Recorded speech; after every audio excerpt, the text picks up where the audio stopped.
The French Republic is built upon a fundamental principle, laïcité. This concept is not merely a political choice, it is embedded in the very first article of the French Constitution. The Constitution declares that France is an indivisible, secular, democratic, and social republic. The original French term is laïque. This placement at the very beginning of the nation's most important legal document shows its profound importance. It sets the stage for everything else. Laïcité defines the relationship between the state and religion, ensuring that public authority remains independent of all religious influence. It is the foundation upon which the rights and duties of every citizen are built, regardless of their personal convictions. This principle is a direct inheritance of the Enlightenment and the French Revolution. Thinkers of that era championed reason, individual freedom, and universal rights. They argued that for a state to be truly fair, it must not favor any particular belief system. The state's role is to serve all citizens equally, not to promote a specific faith. Laïcité, therefore, is the political translation of this philosophical idea. It separates the public sphere, which belongs to all citizens, from the private sphere, where religious beliefs are a personal matter. This separation is not an act of hostility, but a necessary condition for creating a common space where everyone can live together in peace and equality.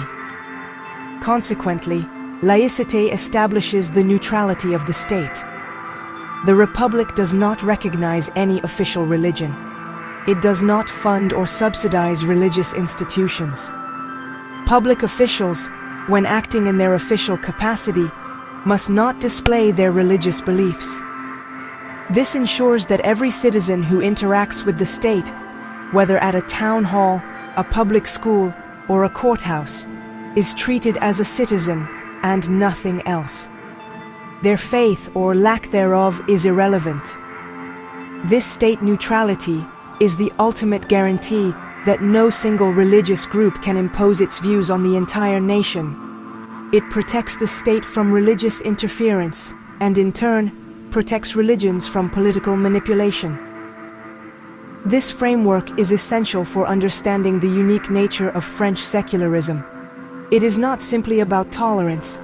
It is about creating a shared public space where democratic debate can happen on the basis of reason and the common good, not religious dogma. Laïcité is the rule of the game for a diverse society. It asks citizens to leave their specific religious identities at the door of the public sphere to engage with one another as equals.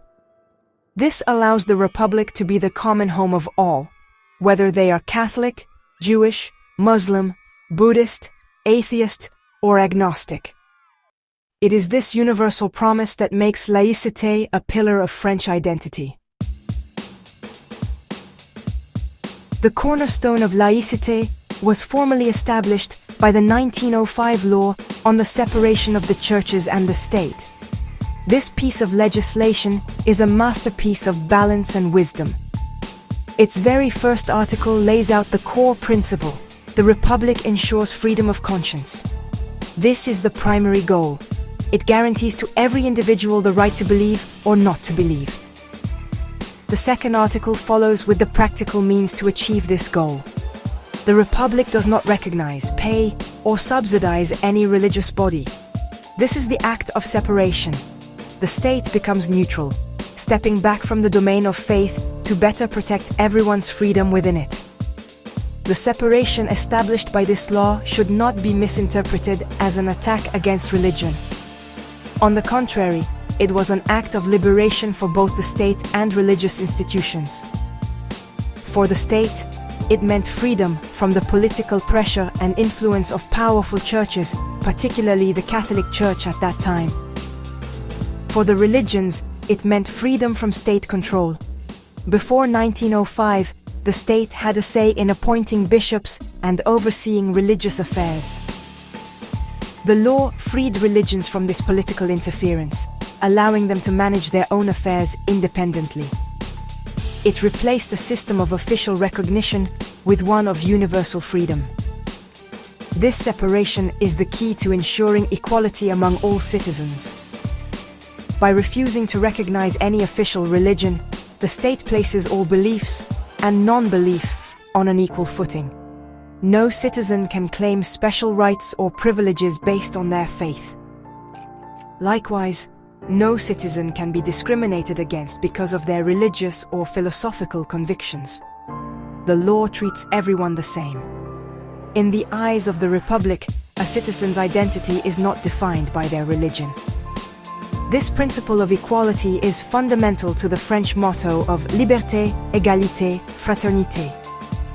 Laïcité is the tool that makes this equality a concrete reality in a religiously diverse country. Therefore, the 1905 law is not a law of prohibition, but a law of freedom. It does not seek to eliminate religion from society. It seeks to confine it to its proper sphere, civil society, and individual conscience. It organizes the relationship between the public and private realms to ensure that the laws of the Republic apply equally to everyone, without exception. This clear distinction allows for a peaceful coexistence. The state guarantees a space for religions to exist and for individuals to practice their faith, but it also guarantees that the public space remains neutral and open to all, governed by common rules decided by citizens. At the very heart of laïcité lies the absolute protection of freedom of conscience. This is the most intimate and fundamental of all freedoms. It is the right for every person to choose their own spiritual or philosophical path without any coercion from the state or from fellow citizens.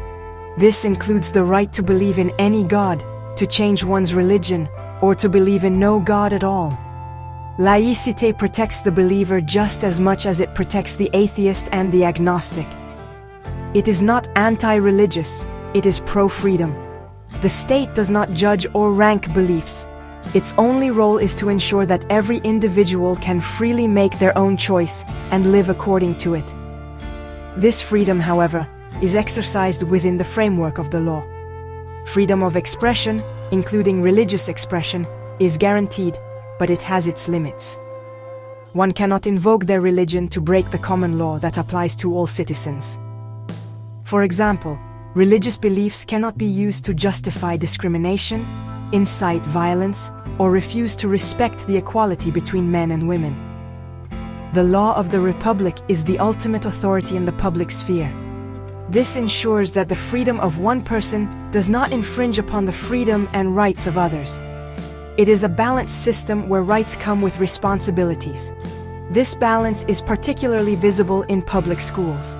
The school is a place where future citizens are educated. To protect the freedom of conscience of all students, the school must be a neutral space, free from religious proselytism.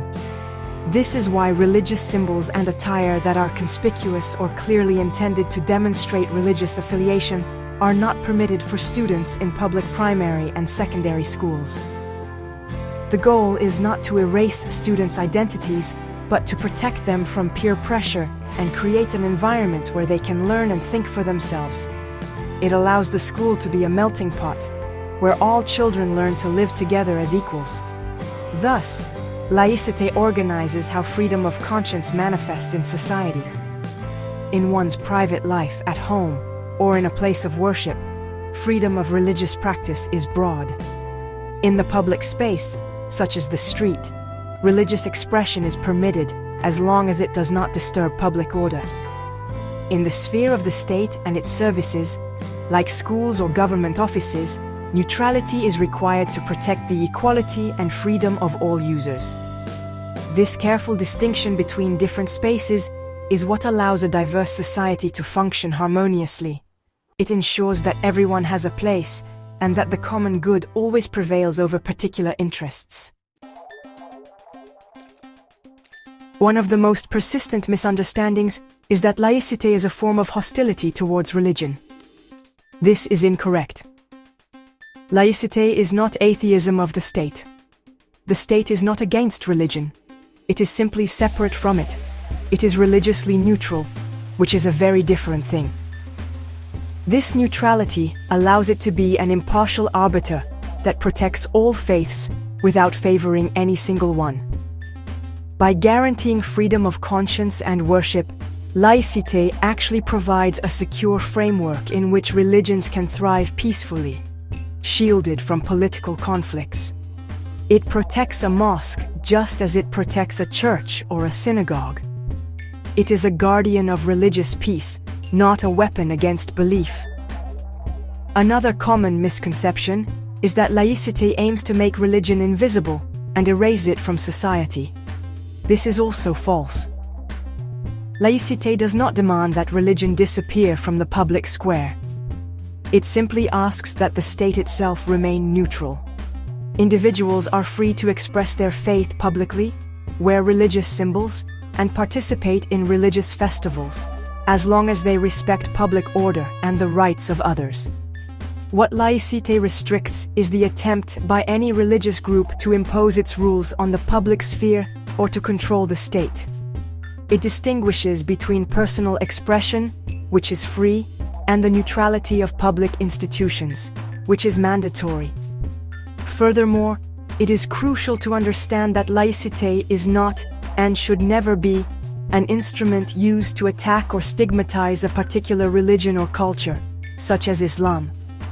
When correctly applied, laïcité is a principle of universal emancipation. It protects all citizens, including Muslims, from both state pressure and pressure from within their own religious communities. It guarantees their right to practice their faith freely or to distance themselves from it if they choose. Using laïcité as a pretext for intolerance or racism is a betrayal of its core values. True laïcité fights all forms of discrimination and promotes respect for every individual. In conclusion, laïcité is a precious legal and philosophical tool for peace and unity. By ensuring the neutrality of the state, the equality of all citizens, and the freedom of conscience for everyone, it creates the conditions for vivre ensemble, living together in harmony. It is a demanding principle that requires a clear understanding of the rights it grants and the duties it entails. In a world increasingly fractured by identity politics and religious tensions, a properly understood and correctly applied laïcité is not a problem but a solution. It is a promise of freedom, a bulwark against intolerance, and a pathway to a genuinely shared society.